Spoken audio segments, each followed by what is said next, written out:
François Hollande agacé par les journalistes. Tout arrive. Le président aurait-il enfin compris qu'il ne peut plus être l'éternel commentateur de son propre quinquennat?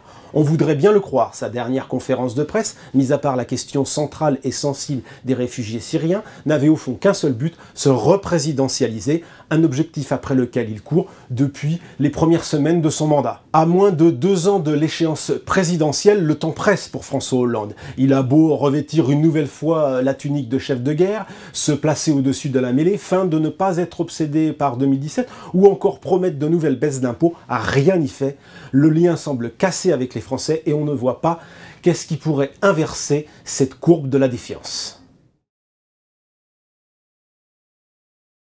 Le 14 juillet, le président avait surpris en évoquant pour la première fois l'âme de la France. Lundi, lors de sa 6e conférence de presse, il a récidivé. En réalité, François Hollande tente de se mettre à la hauteur. Il ne dit plus « moi je », il dit « nous » ou même carrément la France. Toujours à la recherche du chemin qui lui permettrait de renouer le lien avec les Français, le président a évoqué pour la première fois un cap moral, une sorte de mantra dans lequel il englobe pêle-mêle les objectifs de la conférence climat, la COP21, l'accueil des réfugiés ou encore le besoin de nouvelles protections. Bref, des thèmes de gauche dont il espère profiter pour se réconcilier avec une partie de son camp. Le problème, c'est que tout ça manque de lisibilité, de souffle. Le président n'a pas trouvé les mots pour évoquer la question des réfugiés.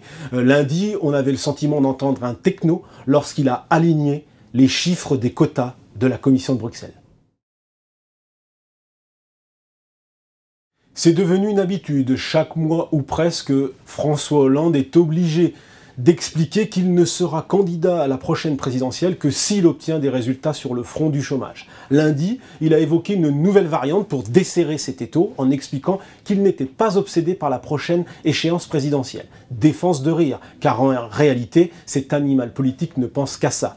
Lucide, il sait pourtant que ses chances de réélection sont minces, voire très minces, mais face à Nicolas Sarkozy, tout est possible, veut-on croire, à l'Élysée. Un Sarkozy se rassure-t-on au palais, qui continue à cliver dans son propre camp, et cliver bien sûr à gauche, on se rassure comme on peut.